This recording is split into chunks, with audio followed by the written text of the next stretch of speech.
Hello students, welcome back to the channel. आज हम कर रहे हैं क्लास 8 का chapter 11 direct and inverse proportion exercise 11.1। Question number 6 है। The question is in a model of a ship the mast is 9 centimeter high while the mast of the actual ship is 12 meter high. If the length of the ship is 28 meter, how long is the model ship? तो एक ship का model है और एक actual ship है। ठीक है, तो जो मॉडल होता है बेटा वो एक्चुअल शिप से छोटा होता है।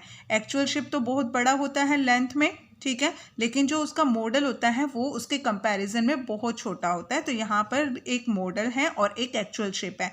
तो यहाँ पे मॉडल और एक्चुअल शिप के मेजरमेंट्स हमें दिए गए हैं और जो शिप का जो मॉडल है उसकी मास्ट हमें बताई गई है 9 सेंटीमीटर हाइट है उसकी। ठीक है, तो जैसे ये हमारे पास मॉडल है शिप का और ये जो होता है यहाँ पे जो कपड़ा लगा होता है इसको मास्ट बोलते हैं। तो ये हमारा जो मास्ट है वो 9 सेंटीमीटर हाई है और जो एक्चुअल शिप है उसके मास्ट की हाइट है 12 मीटर।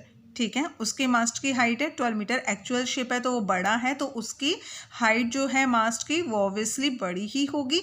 ठीक है, if the length of the ship is 28 metre, तो यहाँ पे कह रहे हैं कि अगर शिप की लेंथ 28 मीटर है, एक्चुअल शिप की लेंथ की बात कर रहे हैं यहाँ पे, एक्चुअल शिप की लेंथ अगर 28 मीटर है, how long is the model ship, तो मॉडल शिप की लेंथ कितनी होगी। तो यहाँ पे बेटा देखो, एक्चुअल शिप अगर 28 मीटर है तो उसका जो मॉडल होगा ऑब्वियसली उसकी लेंथ जो है वो उससे कम होगी। ठीक है, क्योंकि वो मॉडल है, छोटा होगा। ठीक है, तो यहाँ पे हमें दो ही चीज़ों के बारे में बताया गया, एक मॉडल है और एक एक्चुअल शिप है। तो यहाँ पर हमने इसको लिख लिया अपना मॉडल शिप के मेजरमेंट्स हमें सेंटीमीटर में दिए गए हैं और एक्चुअल शिप के मेजरमेंट्स हमें मीटर में दिए गए हैं। ठीक है, तो मॉडल शिप के मास्ट की लेंथ हमें दी गई है 9 सेंटीमीटर और जो एक्चुअल शिप है उसके मास्ट की लेंथ हमें दी गई है, हाइट हमें दी गई है 12 मीटर। मास्ट की हाइट है ये 12 मीटर। ठीक है, आगे क्वेश्चन में पूछ रहे हैं कि अगर एक्चुअल शिप 28 मीटर लंबा है, 28 मीटर, तो मॉडल शिप कितना लंबा होगा। तो मॉडल शिप की जो लेंथ है उसको हम लेट कर लेते हैं x। तो यहाँ पर हम लिखेंगे let length of the model ship is equal to x। ठीक है, तो ये हमारा जो केस है वो डायरेक्ट प्रोपोर्शन का है, क्योंकि हमें पता है जो मॉडल है उसकी हाइट और उसकी लेंथ एक्चुअल शिप के कंपैरिजन में बहुत ज़्यादा कम होती है। ठीक है, तो हमारा ये डायरेक्ट प्रोपोर्शन का केस है और डायरेक्ट प्रोपोर्शन के केस में हमारा प्रोपोर्शन क्या होता है, रेशो क्या होता है, x/y is equal to k और k हमारा कांस्टेंट होता है।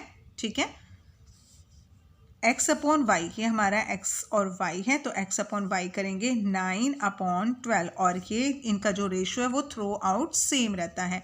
तो 9/12 is equal to x/28, x/28, क्योंकि इनका जो रेशियो होता है वो थ्रू आउट सेम होता है डायरेक्ट प्रोपोर्शन में। ठीक है, अब 9/12 इज इक्वल टू x/28 आ गया है। अब इसको हम क्रॉस मल्टीप्लाई कर देंगे। 9 को मल्टीप्लाई कर रहे हैं 28 से, 12 को मल्टीप्लाई कर रहे हैं x से, तो हम यहाँ 12 को मल्टीप्लाई कर रहे हैं x से और 9 को कर रहे हैं 28 से, 9 इंटू 28।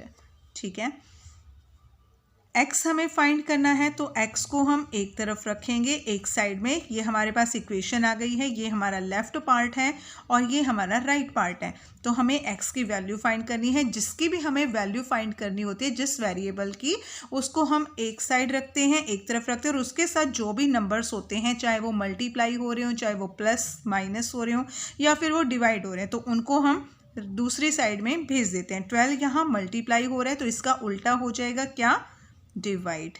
9 इंटू 28/12। ठीक है, अब इसको हम डिवाइड करेंगे।